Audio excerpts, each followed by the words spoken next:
Loved it. I thought we played real hard there, and we were aggressive. We were on our toes skating. I think we were confident. I think that goal at the end of this first period took a little of our confidence away. We should have rattled it probably for longer, more than it should have, and for longer than it should have.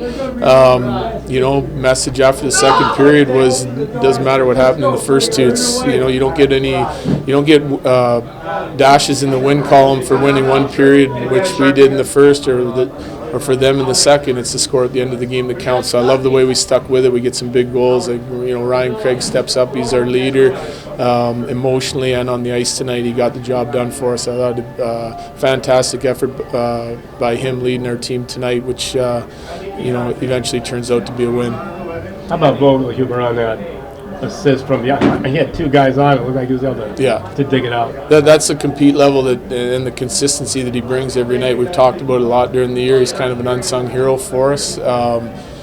People, the general public and the regular fan probably don't realize how valuable he is for us. I mean, we lost too many battles in the middle frame, and that's one that he probably shouldn't have won. He dug in and he got the job done, and we end up scoring on it. Shots are not always reflective of the game, but why was it so hard for you to get shots on goal and scoring chances for long stretches there? Didn't touch the puck first enough in the middle portion of the game. Like we looked. It's not that we weren't working, but we weren't working as a unit of five and letting them touch the puck first. You got to spend too much time defending. That's number one. And some of it was just our execution as well. I don't think we played the way we're capable of in the middle portion of the game. So I mean, we had a decent first, got 8 shots, scored a couple goals, lots of penalty kills too. Too many penalties, and that took the flow of our game away. I mean, you get 6-7 penalties. It's hard to keep everyone involved. It's hard to produce shots, obviously. So we got to keep that to 1 or 2 or 3 at the most, not 7. They seem like a team that Grand Rapids likes to agitate. I mean, is that do you have to tell your guys you can't get sucked into that, or am I wrong with that? No, I think it's two teams playing hard, but I think that you go down 2 in the first period, you're going to start bringing that emotion and that physicality, maybe a little of this and that after the whistle, and that's worked for them. They get us fired up a little bit, and maybe we're a little overconfident after the first period, and they come out with a little bit of an edge, and then we end up in the box. So you can't retaliate in the playoffs, can't retaliate at all if you want to try to win. Talk about the different adversities that your team has had to go through. Game 1, you had the penalty shot stop, the waved off goal. Game 2, you played 5 defensemen most of that second period. Just talk about what they've been able to do to overcome all these obstacles to be up 2-0. Yeah, well, it's a mindset. I think it's a mindset that our team has. We have that next man up mentality. We feel like that everyone involved in our game, the 20 guys that are dressed that particular night, can step in and play. I mean, Mutri hasn't played for us for a while. He comes in. I thought he had a great game.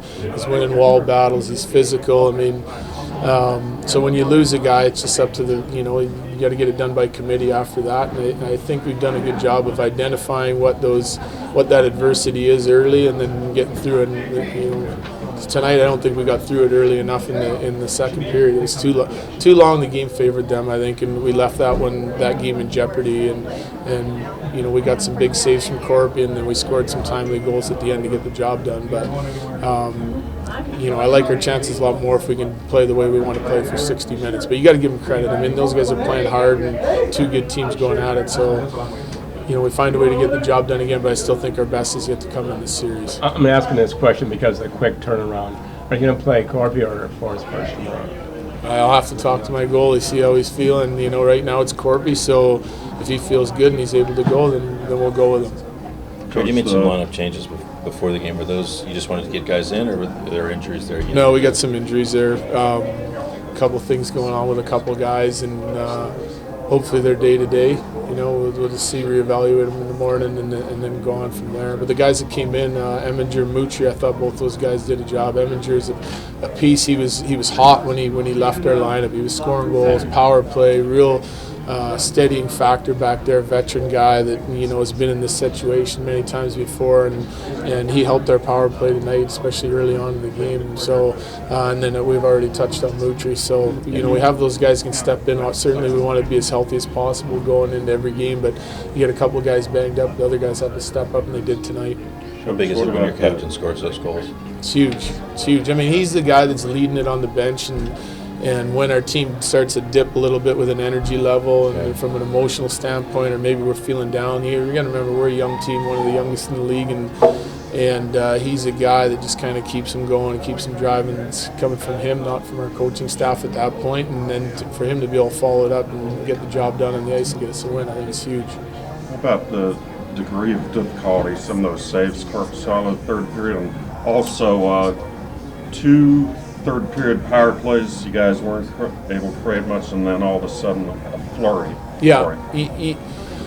And then that's the thing. We worked the whole 2 minutes of the power play. We talked about using the full 2 minutes, and we had some good zone time. Didn't create a bunch of looks. They blocked some shots. They did a good job with their sticks, deflecting passes away.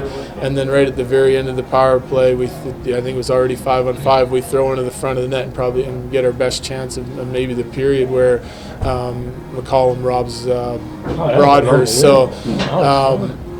Sometimes it's a momentum thing. You get in there, you get a couple power plays, you're working hard to draw those penalties, and then you get to stay in the offensive zone a bit, and you get rewarded 5-on-5, and that's what happened there. On the Corpusalo thing, I mean, I thought he was great after the early goal, the end of the first, from a bad angle there that kind of snuck through him. The difficult saves, some of them he makes look easy. He's just out in the right area and through traffic, he's finding pucks, and what I liked about his third period is he managed the game better. And there was a goal they had in the second period.